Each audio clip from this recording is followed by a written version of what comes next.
इस लेक्चर का जो टॉपिक है वो है रिलेशनशिप बिटवीन पॉइंटर्स एंड अरे।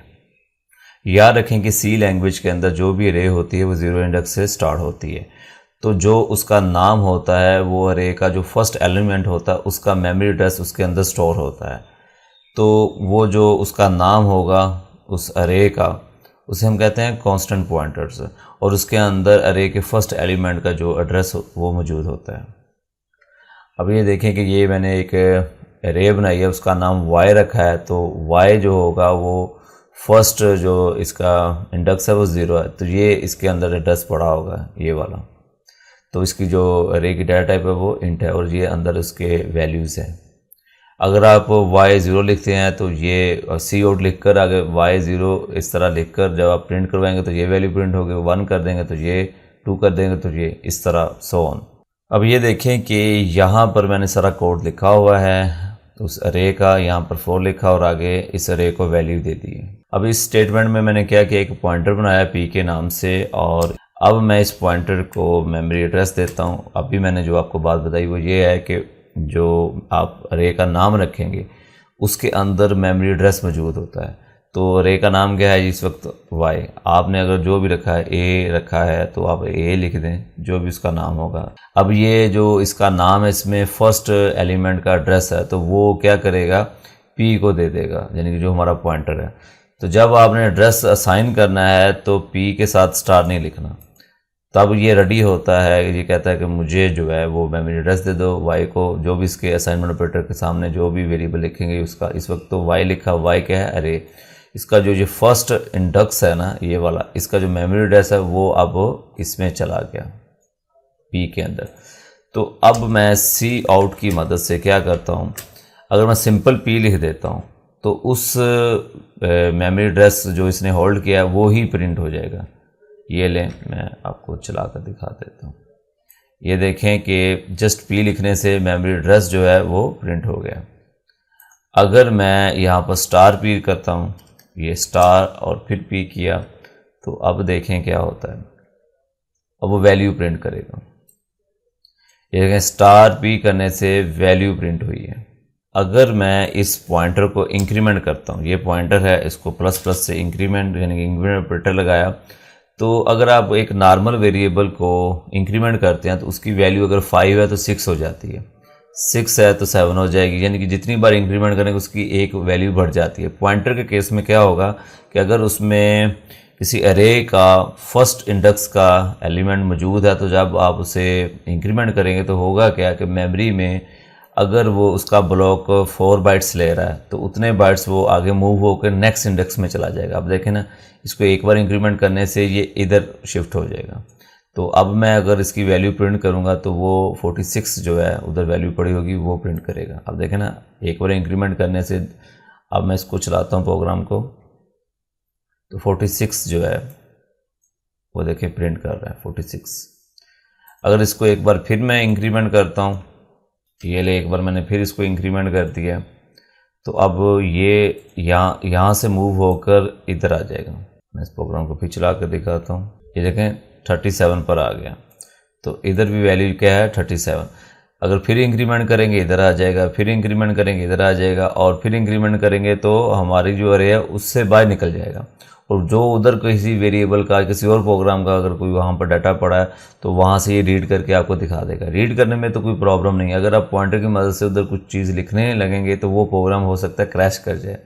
ओल्ड जो ऑपरेटिंग सिस्टम थे वो इस चीज़ को नहीं रोकते थे, लेकिन जो मॉडर्न ऑपरेटिंग सिस्टम है वो आपको ये काम करने ही नहीं देंगे। वो आपके प्रोग्राम को रोक देंगे कि वो कहेंगे कि जो आपके प्रोग्राम का जो मेमोरी एरिया है उसी में आप काम कर सकते हो, उससे बाहर नहीं निकलना। इस वजह से वो जो पॉइंटर है वो थोड़ा सा डेंजरस है, उसे इस्तेमाल करना, उसको बड़ी एहतियात से इस्तेमाल करना पड़ रहा है कि वो दूसरे जो प्रोग्राम्स हैं उनको क्रैश ना कर जाए, या आप उसकी मदद से कहीं मेमोरी में से बाहर एड्रेस को जो है ना वो रीड ना कर लें। रीड करेंगे तो रिज़ल्ट आपके प्रोग्राम के कुछ और आना शुरू हो जाएंगे जब आप ज़्यादा कम्प्लेक्स प्रोग्रामिंग करेंगे। तो अब हमें पता चल गया कि हम पॉइंटर की मदद से अरे के जो वैल्यू है उसको भी ले सकते हैं और अरे का जो इंडेक्स का जो एड्रेस है वो भी ले सकते हैं। अब देखें यहाँ पर सिंपल y लिखा है, अगर आप यहाँ पर ऐसे 0 भी लिख दें और आगे एड्रेस ऑपरेटर लिख दें तो तब भी काम इसने सेम वही करना है। अकेला वाई लिख दें तब भी ठीक है, अगर इस तरह लिख दें एड्रेस ऑपरेटर लिख कर आगे इंडेक्स लिख दें तो तब भी वही काम इसने करना है। ये देख लें 37 फिर भी आ रहा है। थोड़ा सा ये अकेला अगर हम वाई लिख देते हैं तो वो जो शॉर्ट हो जाता है। आपने गौर किया होगा पिछले जितने भी हमने प्रोग्राम्स बनाए हैं उसमें जब हम किसी एरे के कंटेंट यानी कि उसकी जो वैल्यू को प्रिंट करवाने के लिए लूप इस्तेमाल करते हैं तो वो तो उसके जो इंडेक्स है उसमें आई लिख देते थे तो उसकी वैल्यू जो है वो प्रिंट हो जाती है। अब ऐसे करते हैं कि ये जो हम खुद इंक्रीमेंट कर रहे हैं यहाँ पर लूप फॉर लूप इस्तेमाल करता हूँ मैं। यहाँ पर मैं इंट आई के नाम से बना देता हूँ, इसको 0 मैंने इंडेक्स दे दिया तो ये कंडीशन इसको दे दी और आई को इंक्रीमेंट कर दिया। अब क्या है कि ये इसकी लूप की बॉडी है, लूप की बॉडी के अंदर ये वाली स्टेटमेंट मैं लिख देता हूँ, ये ले ये स्टेटमेंट लिख दी और इसके आगे एंड लाइन ताकि जो नेक्स्ट वैल्यू प्रिंट हो वो न्यू लाइन में प्रिंट हो। तो अब जो मैं पॉइंट को इंक्रीमेंट करता हूँ यहाँ पर मैं प्लस प्लस इंक्रीमेंट कर देता हूँ ऐसे। तो अब देखें इस तरह क्या होगा कि अरे का तमाम जो वैल्यू होगी अरे की वो प्रिंट हो जाएगी लूप की मदद से। लेकिन इस बार मैंने पॉइंटर इस्तेमाल किया, अरे का इंडेक्स इस्तेमाल नहीं किया। ये ले मैं अब चला कर दिखाता हूँ। ये तमाम जो अरे की वैल्यू है वो प्रिंट हो गई है इस पॉइंटर की मदद से, क्योंकि ये हर बार इंक्रीमेंट होता था तो पॉइंटर जो था वो आगे मूव करता करता उसने वैल्यू को प्रिंट कर दिया। अगर आप तमाम अरे के एड्रेस प्रिंट करवाना चाहते हैं, ये स्टार ख़त्म करते हैं तो ये वहाँ पर फिर जो वैल्यू वो नहीं उठाएगा, ये पॉइंटर इसके अंदर जो एड्रेस होंगे वो प्रिंट कर देगा। ये लें अब ये देखें कि वो तमाम वो जो अरे के जो ब्लॉक्स थे उनके एड्रेस आ रहे हैं 1 बाय 1 उसने प्रिंट कर दी।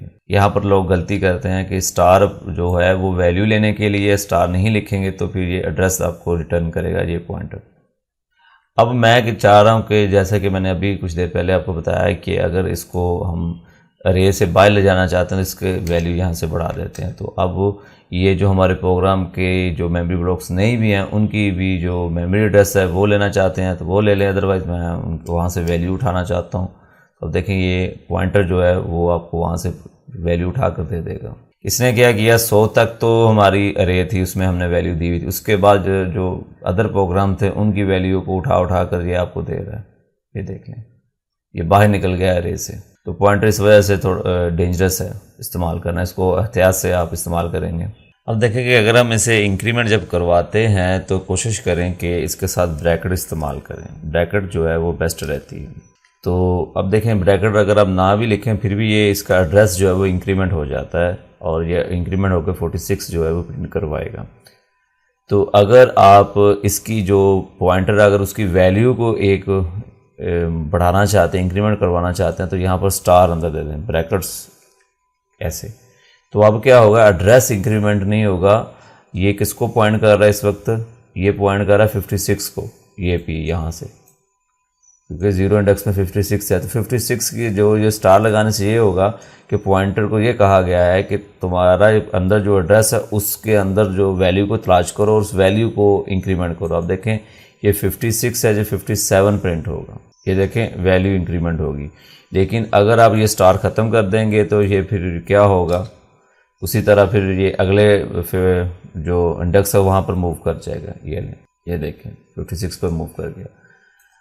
अब अगर आप इसमें कोई प्लस माइनस करना चाहते हैं, अगर ये देखें ये मैं 3 लिख देता हूँ।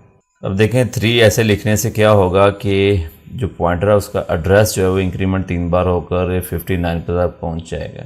लेकिन अगर यहाँ पर मैं स्टार लगा देता हूँ तो फिर इसकी वैल्यू में इंक्रीमेंट होगा।